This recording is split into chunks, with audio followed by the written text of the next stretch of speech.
안녕하세요. 귀코목TV 진행을 맡은 아나운서 서현진입니다. 자, 이번 시간에는요, 귀가 잘 들리지 않아서 보청기를 착용하고 싶어도 너무 비싸서 이게 좀 쉽지가 않다, 고민이다 하시는 분들을 위해서 준비를 했습니다. 보청기 전문가 네 분 모시고요. 보청기의 가격부터 또 나라에서 지원해주는 그런 지원금들이 있는지 내용을 통해서 알아볼 텐데요. 먼저 네 분 소개 부탁드리겠습니다. 안녕하세요.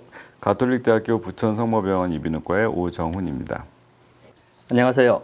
국민건강보험 일산병원 최현승입니다. 안녕하세요. 연세소리 이비인후과 임정택 원장입니다. 네, 안녕하세요. 신사후 이비인후과 박상호 원장입니다. 네, 네 분 반갑습니다. 반갑습니다. 네.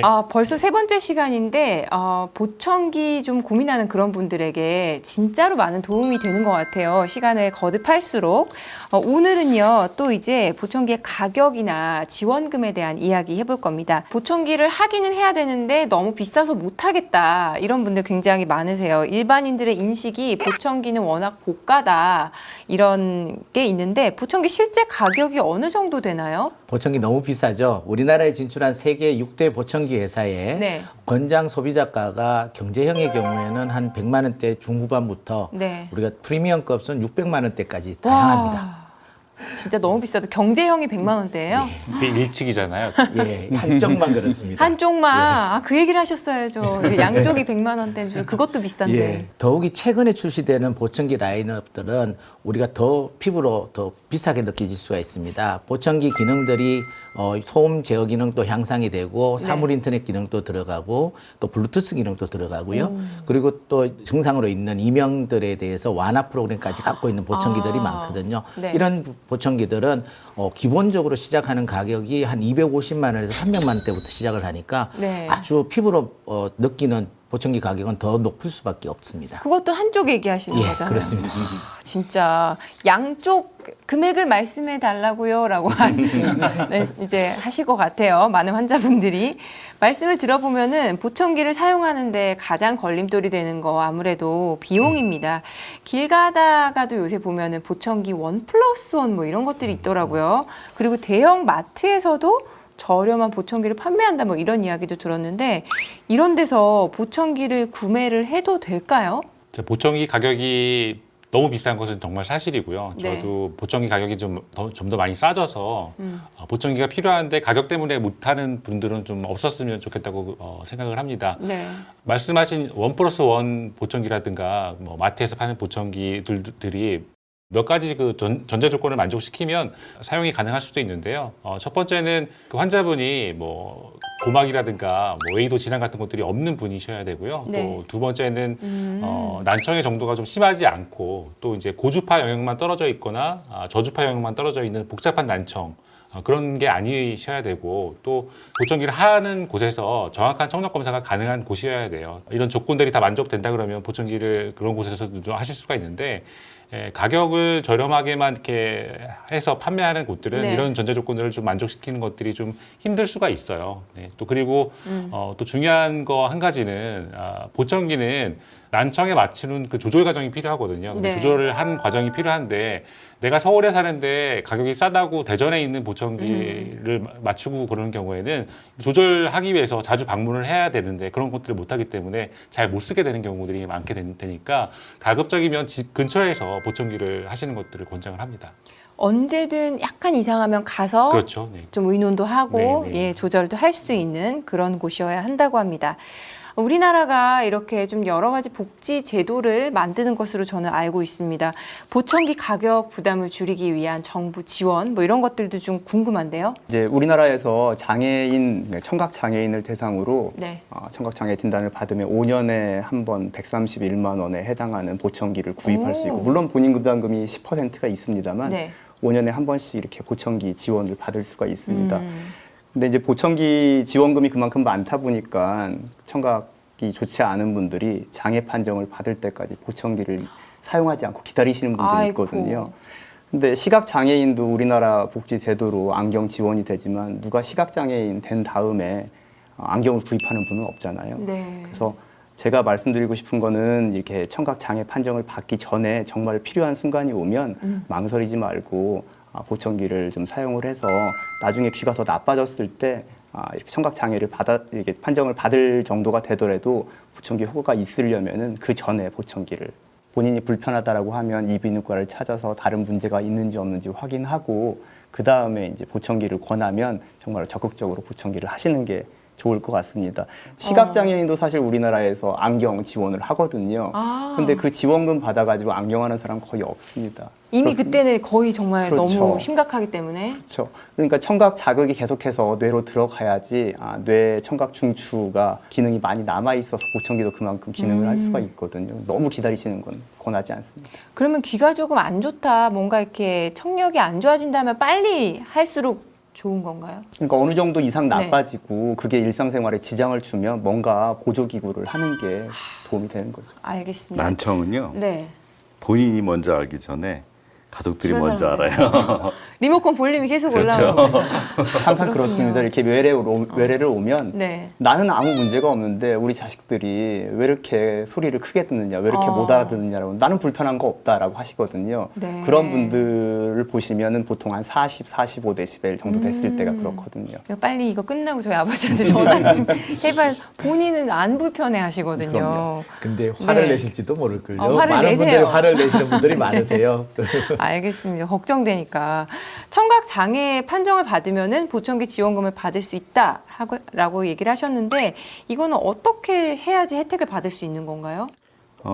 이제 2015년도에 이제 정부에서 청각 장애인에 대한 그 장애인 보조기 지원금인데요. 그게 네. 최대 131만 원까지 늘어난 거는 아마 거의 다 알고 계신 것 같습니다. 뭐 이거를 모르신 분들은 없다시피 한 것 같고요.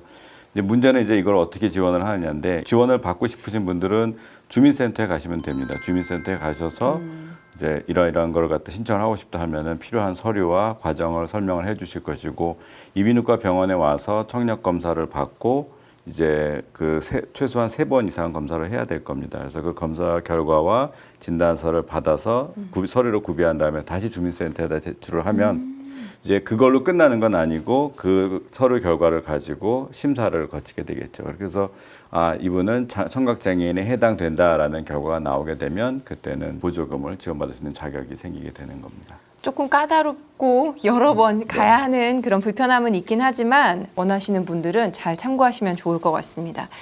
가격이 비싸더라도 이 보청기 좀 오래 거의 반영구적으로 사용할 수 있으면 그래 비싼 거 하겠어 라고 하실 수도 있을 것 같은데 궁금합니다. 보청기를 한번 구입하면은 얼마나 사용을 하는지 또 교체 주기나 어떻게 관리를 해야 하는지 이런 것들이요. 그러니까 안타깝게도 이제 고가의 보청기인데도 불구하고 이게 수명이 있어요. 전자제품이기 때문에 수명이 있는데 보통 5년이 지나면 소리를 잘 듣게 해주는 그런 기능들이 좀 약해질 수가 있어요. 그럼 네. 보청기를 좀 바꿔줘야 돼요. 예. 그리고 이제 보청기는 습도에 굉장히 민감해서 습도를 제거하는 그런 용기에 네. 잘 보관을 하셔야 되고요. 또 보청기가 귀지라든가 이물질 때문에 잘 막히는 경우들이 있기 때문에 주기적으로 청소를 잘 하셔야 돼요. 그런 관리를 잘 못하시면 5년 이내에도 고장이 날 수가 있어요. 정말 진짜 잘 네. 저는 이어폰도 사실 가끔씩 끼다 자고 이러면은 조금 이어폰 성능이 조금 그런가 할 네, 때가 네, 있거든요. 진짜 이어폰도 그런데 보청기는 진짜 잘 관리를 해야 돼. 귀지 얘기하셨는데 네. 그런 것도 관리해야 될 것 같습니다. 보청기 사용을 고민하는 분들, 망설이는 분들 지금 이 방송 굉장히 많이 보고 계실 것 같은데요. 이런 분에게 마지막으로 우리 선생님들 한마디씩 해주시죠. 현실적으로 볼 때 이제 보청기가 모든 것을 해결해주는 만능 해결사라고 보기에는 아직은 무리가 있습니다. 네. 그래서 아까 뭐 얘기했던 것처럼 불편감도 많이 호소를 하고 또 이게 사실 보청기 꼈을 때 소리가 아주 깨끗하게 잘 들려야 되는데 그렇지 않은 경우도 많이 있고요. 나이가 들면서 청력이 나빠진다는 것은 결국은 우리가 이 예전에 젊었을 때의 청력을 점점 더 잃어간다는 것인데요. 최대한 보청기의 도움을 받아서 그 청력을 아끼고 보존하는 것이 우리가 삶을 영위하는 데 있어서 제일 중요한 부분이 아닌가. 그렇게 함으로써 다른 사람들과 계속 커뮤니케이션을 하고 연결을 유지해 나가는 것이 우리 인생에 있어서 굉장히 중요한 부분이 아닌가 그렇게 생각을 하고 있습니다. 저는 뭐 이번 시간에도 많이 얘기가 됐지만은 보청기가 제일 이제 문제가 되는 게 보이는 거에 대한 거부감 그리고 가격인데요. 실제로 그냥 남이 사용하는 보청기 이런 얘기만 듣고 보청기에 대한 막연한 거부감을 갖기보다는 네. 이비인후과 와서 정말로 보청기가 필요하다면 시험 착용도 해볼 수 있거든요. 그리고 뭐 좀 애매하면 한 달 대여해서 사용해 볼 수도 있어요. 근데 무조건 싫다고 거부하면 나중에는 정말로 보청기에 도움도 받을 수 없으니까 상담은 무료거든요. 그러니까 많이 상담받고 정말로 한번 시험 착용해 보시는 것을 좀 권해드립니다. 굉장히 이렇게 곱게 말씀하시는데 너무 무서워요. 나중에 보청기에 도움도 받을 수 없어요. 이렇게 하시는데. 또 선생님. 예, 저기 웬만한 보청기가 앞서도 말씀드렸듯이 돈 100만 원 이상 하는 겁니다. 그러다 보니까 환자분들이 본인한테 적절한 보청기가 있는데도 불구하고 이런 가격 부담 때문에 자꾸 낮은 가격의 보청기를 사려고 하는 그런 유혹이 들거든요. 그러다 보면 그 보청기를 가지고 착용하는 게 적절하지가 않다 보니까 장롱 모네처럼 장롱 보청기를 만들 수가 있습니다.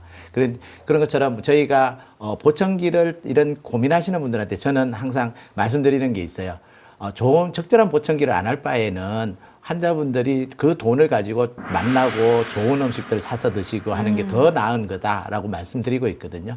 여러분 모두 장롱 보청기 만들지 마시고요. 적절한 보청기를 구입하셔서 잘 착용하시기 바랍니다. 100세 시대가 되었고요. 이제 이 보청기는 그 선택이 아니라 필수일 것 같습니다. 그 영상을 보시고 이제 보청기를 할까 말까 고민했던 분들이 많은 도움을 받았으면 좋겠고요. 그래도 내가 결정을 잘 못하겠다 그러면 근처 이비인후과에 방문을 해보세요. 보청기가 필요하신지 잘 알려드리겠습니다. 네, 이번 시간에 보청기의 가격 가장 궁금하셨을 것 같은데, 그리고 보청기와 관련한 국가 지원금 이야기 나눠봤습니다. 많은 좀 도움을 받으셨으면 좋겠고요. 평소 보청기 관심 있으셨던 분, 보청기 필요하신 분, 우리 선생님들 말씀처럼 더 이상 미루지 마시고 얼른 행동하셔야 될 것 같습니다. 자, 오늘 네 분의 전문가 너무 다시 한번 감사드립니다. 네, 감사합니다. 수고하셨습니다. 감사합니다. 네, 지금까지 귀코목TV 함께 시청해주신 여러분 고맙습니다.